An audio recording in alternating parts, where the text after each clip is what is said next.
Here we go. All right, good morning Good morning, everybody. on this rainy Friday. Okay. Yeah, I wasn't All expecting it right. to be this rainy, to be honest. Yeah, it's okay. I spent almost an hour this morning inviting a whole bunch of people from my Facebook. I have like I'm almost maxed out. I haven't even. It's my personal, and I need to merge with the professional so I can even have more people. But hey, hey. Anyway, I Here, just I'm gonna say here to all my Queens people. yeah. Look, it's just the two of us now. No more easy, man. Yeah, we miss I it. know, but it's okay. We're good. We're good. It's all good. How was your week? It's been pretty good. Going through showings, going through different appointments. There's Yeah. shifts in the market. And then I guess as a listing or dealing with some of these properties, I'm noticing that they're taking a little longer to sell. Yeah, of course. Yeah. So But you get to account for that. That's what yeah, I do. And I still do a couple of listings here and there. And I tell the homeowners, I definitely go with the stats and tell them it's going to take a little bit longer in this market. yeah, Expect an extra month. It's okay. It's okay. that's the You can do it. conversation I'm having. Yeah. But not everything, excuse me, can be all pretty. We just got notified that one of our applicants was rejected, so the property has to go back on the market. Is it? But You think it's price, or you think it's no, with it those was co-ops? actually, listen, you know how we have the conversation about co-ops and how they can be a little bit kind of ridiculous, I guess. Yeah. But we ended up, hold on, we got Alex jumping on. What's up, From Alex? Nairobi. Welcome. Nairobi, Kenya. Nairobi, Kenya. Holy, yo, we got views in Nairobi. I know, this is Kenya. lovely. I hope you're in, Alex. I hope you're in real estate. And if you are, maybe Yes, we it should says- do something about the state of the real estate market in Nairobi, Kenya. That would You be can follow him. amazing. And I how don't you know. guys operate there. I have no idea. I don't know either, and I'm very I curious know. to find out. This- Alex, I don't know if that's your Twitter, LinkedIn, Instagram, Facebook, but Yeah, we'll Yes, look you at can it follow later. him This at, is kind of cool. so thanks for commenting, Alex. Yeah, so we're going to actually, Alex, this is probably something you do out in Kenya as well. Like I'm hearing a lot of agents, newer, older, seasoned, super top producer. Everybody that I've been speaking to pretty much took a little bit of a hit on income this year. Some more than others, but it's like a readjustment. It's not as crazy as it was last year in this market. And that's why we came up with this training today of the hyperlocal expert, and how you'll be able to weather any type of market once you dominate a certain area. And there are some things that you need to put in place in order to be successful at this. And this is not an overnight thing. But if you're utilizing your own listings sold, your own transactions sold from your a team if you have one, and recent sales from your office, because guess what? Unfortunately, a lot of agents, once they sell a listing, they never go back to the area and just work the circle prospect that area. Yeah, So take advantage of that. full advantage. All right.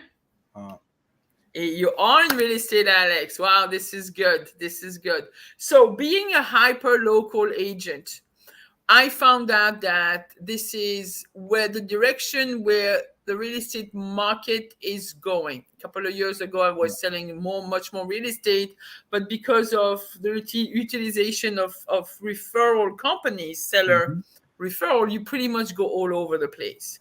And it's very hard to develop or to really expand your farm, because you're like running to get listings all over the place, Nassau County and back to the Bronx and then Brooklyn and stuff. So you could do a lot of transactions, but the repeat business in the same area is you basically don't have times to maximize on that. All right, let's see. What is Alex telling us? No, he says that he's Oh, on this all is that platforms. is good. We'll check that out, Alex. Thank Yo, you so much. for real. Since we Yeah, got Alex's attention and Alex on, so I think we should go through that, right? And Alex, I mean, again, we don't know how you guys are out there generating more business, but you're more than welcome to chime in, man, if you're here commenting. So we do appreciate your attention and your comments. So thank you. So Gigi, I mean, we can kind of jump right into this and kind of go through the steps on how to set this up. Remember, again, this is kind of gearing towards those of you who are already generating business, but now you're looking to maximize that. You're looking yeah, to be more efficient. right. So So I think, like usually the easiest is the area where you live and where you sell, which is for me, I probably a lot more of the, for you, you haven't really sold where you live, right? And where I live personally, no, only when I bought it. So I sold it yeah, to myself. yeah. Same thing, Alex. I generate a lot of business through past clients. And so, oh, Brian, you go.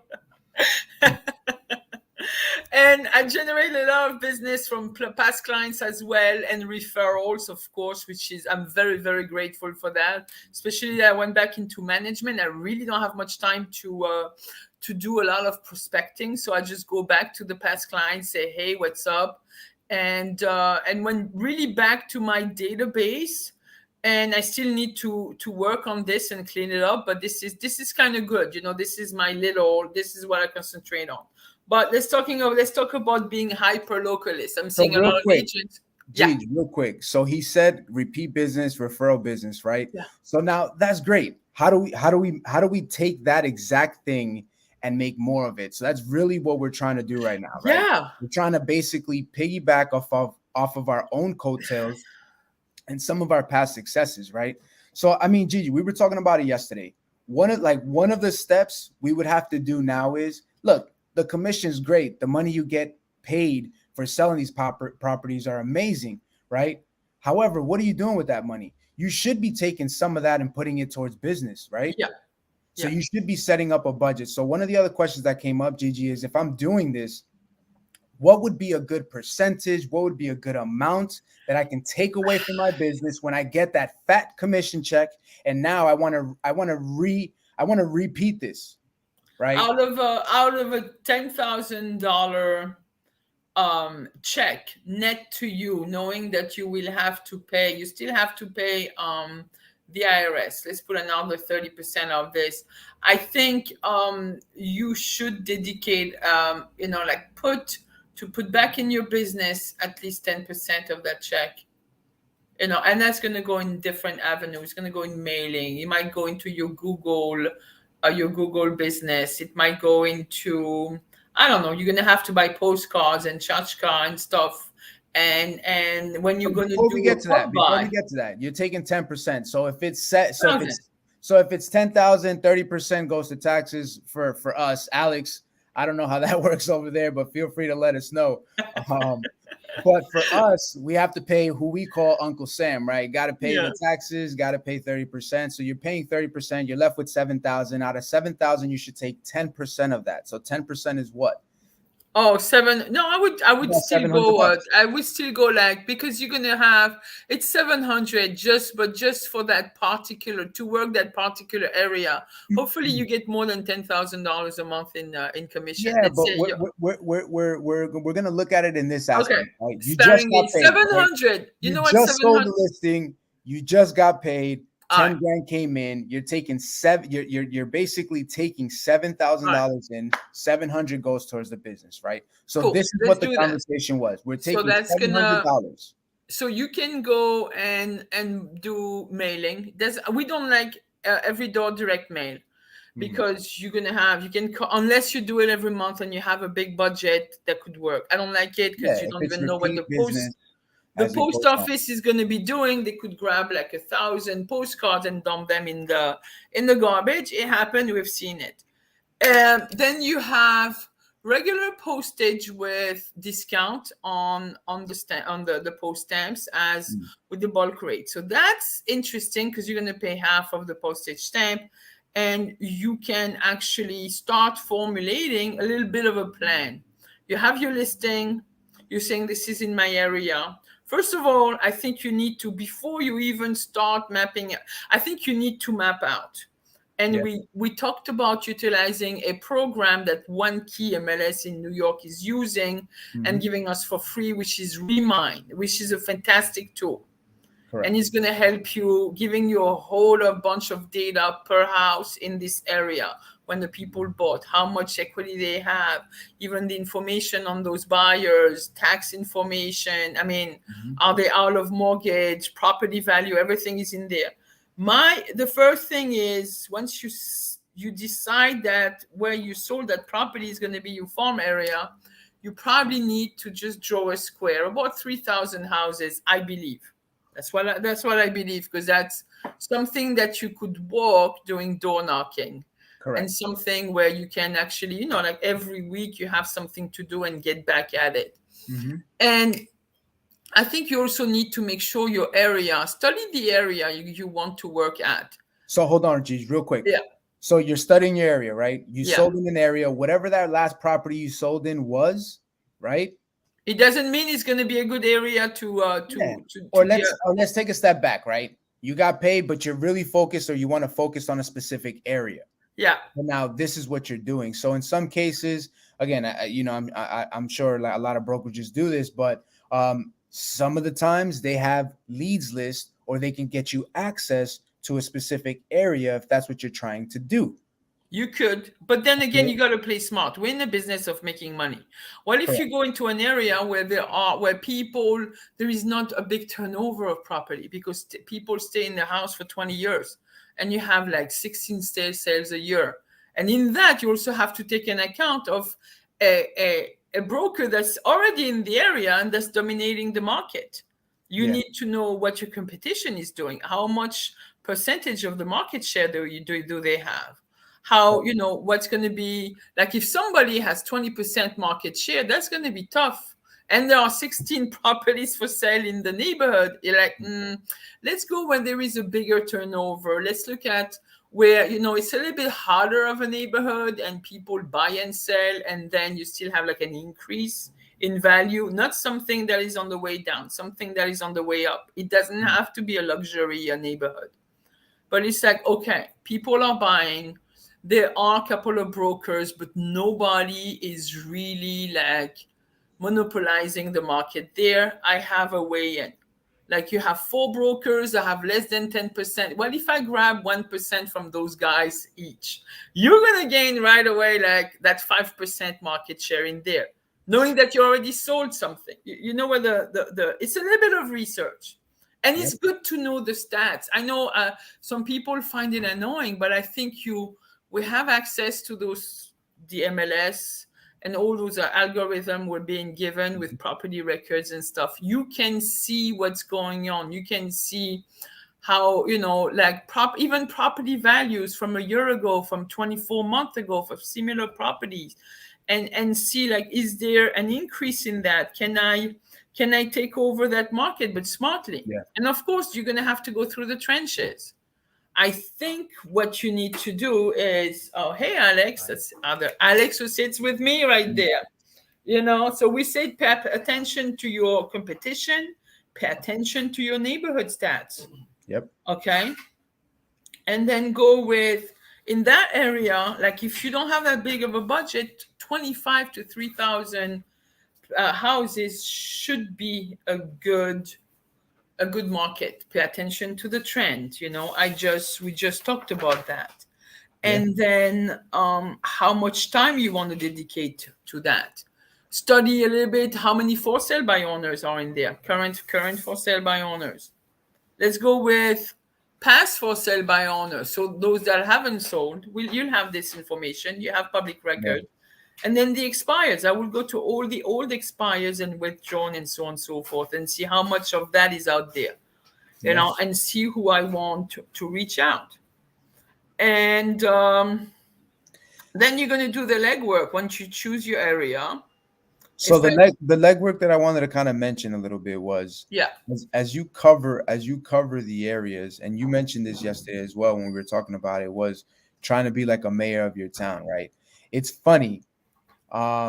It's For always the back to that. People need to know what you're doing. yeah, for First, the I think you need to go and talk to those business owners on the shopping strips. yeah, They that's true. should know that you've sold that property. You should be in these areas because that kind of piggies back to the next spot what Alex was talking about, right? You saw what he said. He's on all platforms. He's on Yeah, all social media. I'm gonna yeah, go check out his social media after this.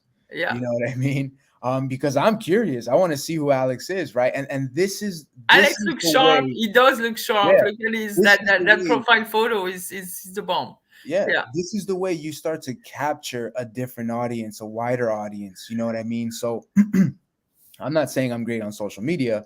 I'm always trying to get better at it. Oh yeah. However, yeah, to your point, we should start taking advantage of that. You know what I mean? We should start taking full advantage of that. And as you're going into your areas, like Gigi said, familiarize yourself with the businesses, pop in. You know what I mean? Introduce yourself. There's nothing more interesting than you carrying a conversation with someone you've never met before to hear their story. Why? People, as we said before, love to talk about people, They right? love to They talk. First, love they love to talk about themselves. You should show correct. interest in who those business owners are. If the Yeah. restaurant patronize them, if they are the business, make sure you can set up. And especially, you want to know who the plumbers are, who the Mhm. electricians are in this area, the roofers, the contractor, anything ancillary to our business Correct. is you should. I think you need to, and again, introduce yourself. Even the accountant, the tax accountant, Correct. the insurance guys, those insurance guys work, with homeowners, Yeah. flood insurance, and so on and so forth. So all Now, that is interconnected. You can't now, be a secret agent. yeah. Now, some people, right? Some people, when you hear the word door knocking, they just specifically focus on residential properties. Take it a No. step further. Meet some of the local businesses, right? Why? Some of these residents go into these local Oh, businesses. they definitely go How into those cool would business. it be is if you had your business card there, a flyer of yours there, something that promotes you, right? And if you develop a very good relationship with these business owners, it's funny. Gigi said that she knows somebody that's on social media that's a foodie critic and she's eating for free wherever she goes. How crazy would it be is that you are going to these places and eating for free, right? Or I'll give you Because one she better. gives reviews, because she shares her experience, and she has thousands of followers and stuff, and then she highlights a little thing of, the she's not highlighting the whole menu at the restaurant, but No. whatever she picked, she But it's a chose to little eat. shout out. That's the thing. People love to be recognized. They love to be acknowledged, especially someone who's in business, right?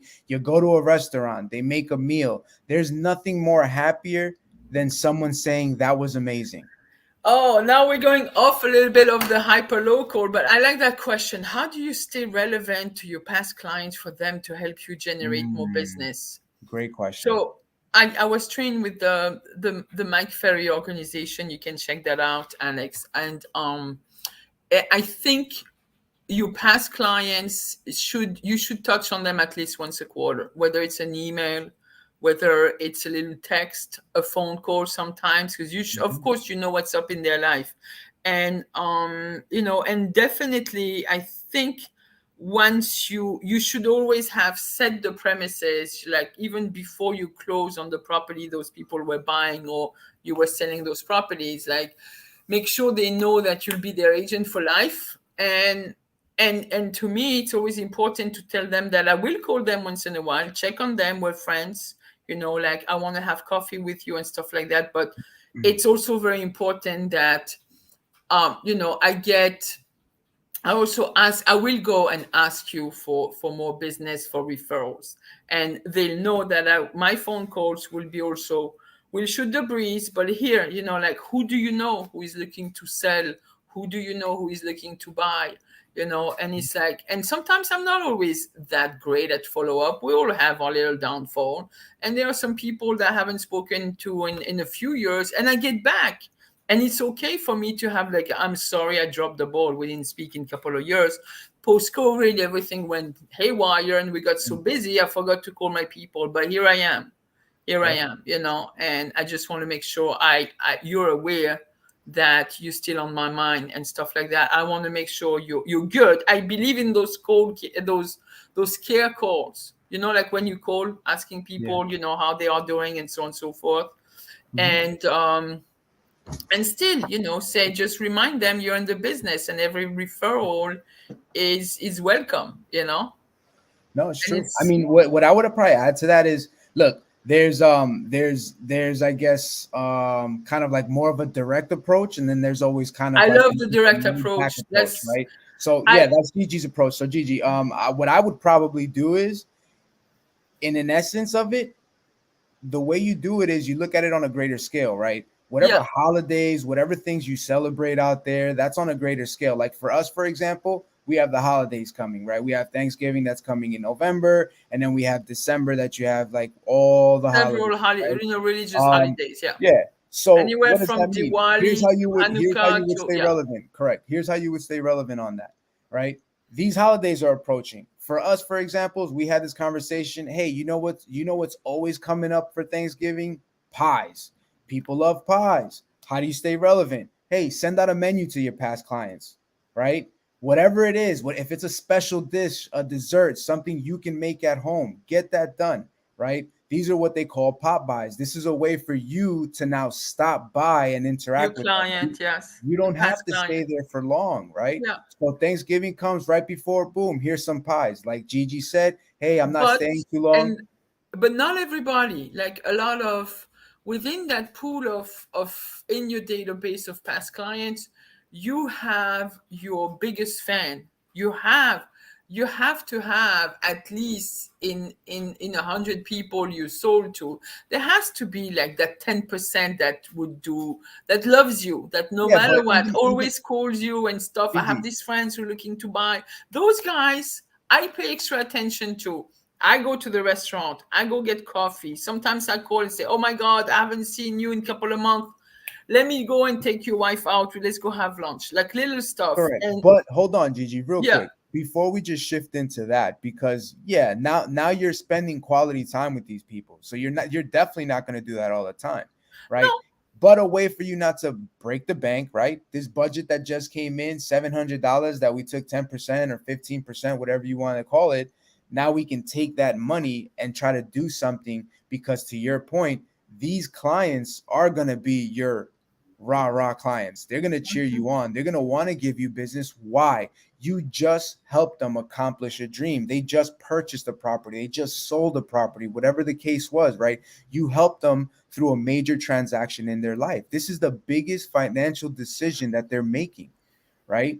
So you're helping yeah. them do that. So outside of that, yeah, you could take them to restaurants, but look, the holidays come up. You can stop by, but this is again a way for you to No, stop but by you see, those are and meet people that people will out. always receive a mailer from me Yeah, and the holidays. I same will thing, make right? sure Holiday cards. I know, even if I mess up on the day of their birthday, I know it's within that week, and I will make a phone call, and then this is like a lot of the people be it just go, and I love the side of the business because it goes past just being Mhm. a client. It's becoming a friend, and then you always find some commonality, especially when I had children, and then they Yeah, grow up, and then with people with your same age group, and then even people who move away, and then they may not even refer me people right away, but I mhm. have a client who went back to Colombia, and we were just texting like, oh my God, I'm so happy. She's doing Airbnb in Colombia.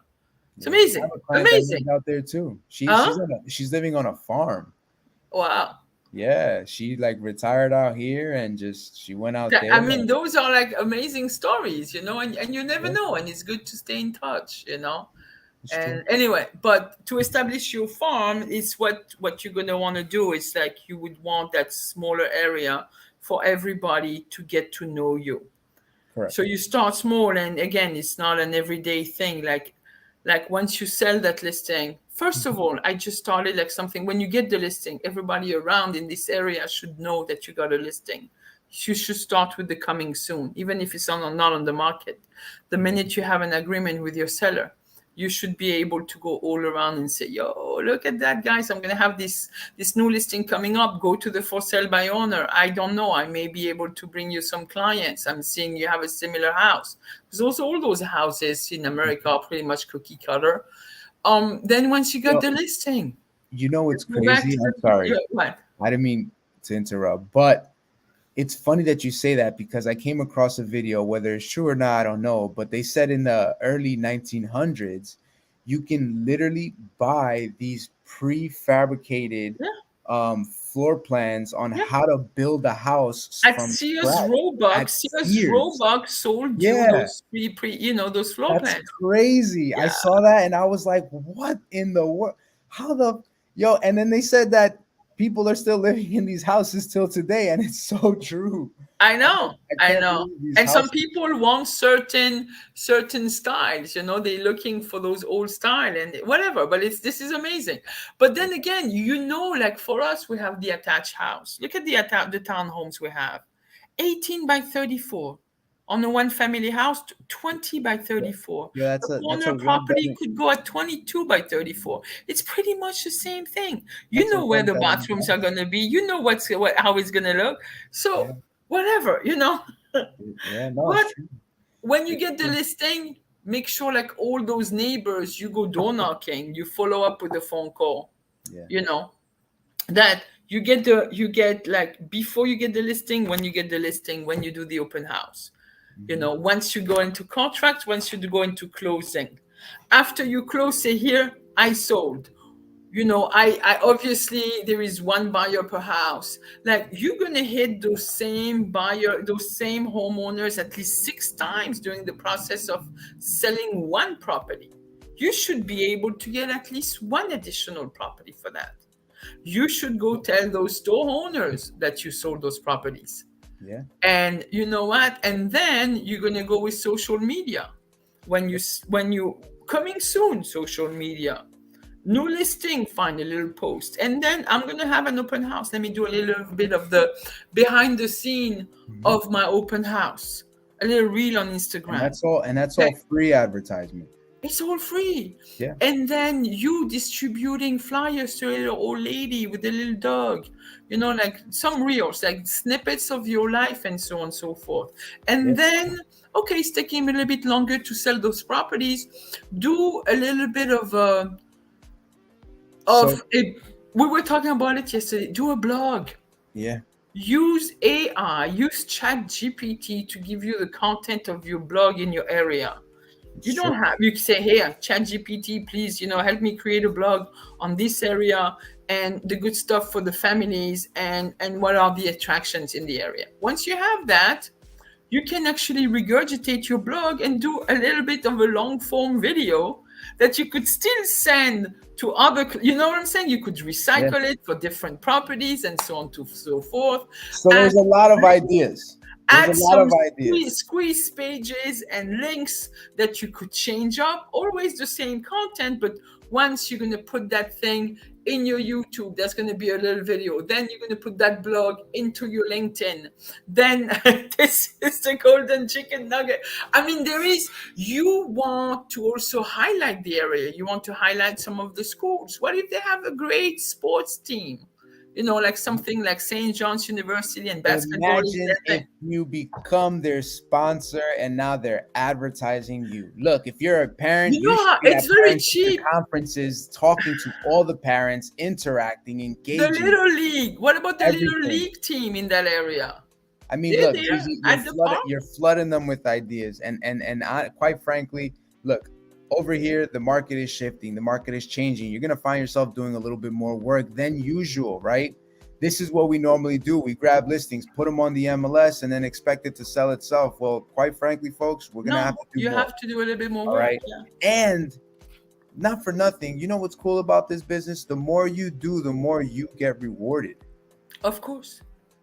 So go out Yeah. there, engage, interact, meet with Yeah. people. All right. Yeah. We want to shout out Alex real quick because Alex, not for nothing, man, you are officially today's MVP. Most MVP. valuable post. We got to reach out to So, Alex on yeah, he's probably he gave us our his email address. You that's should definitely cool. touch base with him.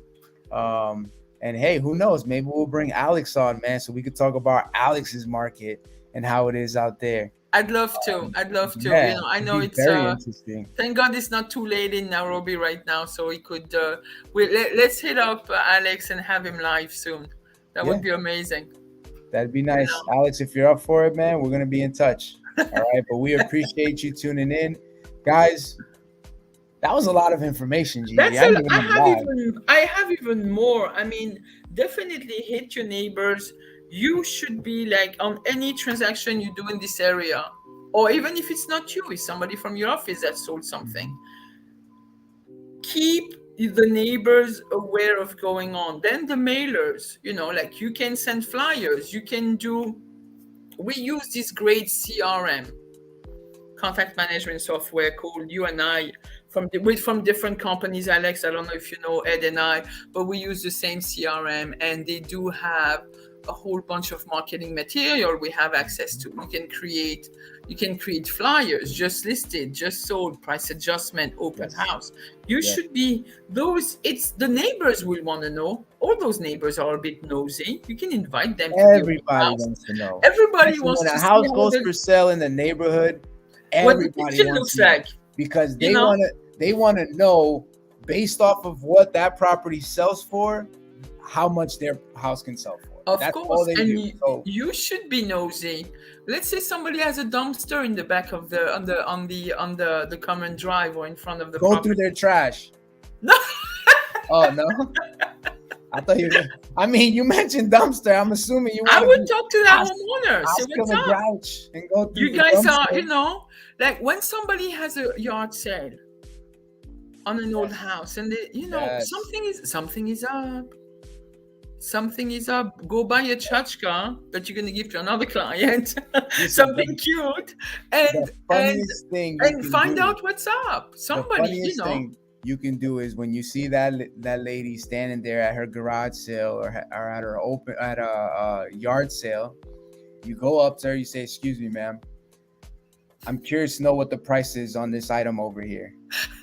All right, and when she says which item, you walk her over to the front of the house and you point.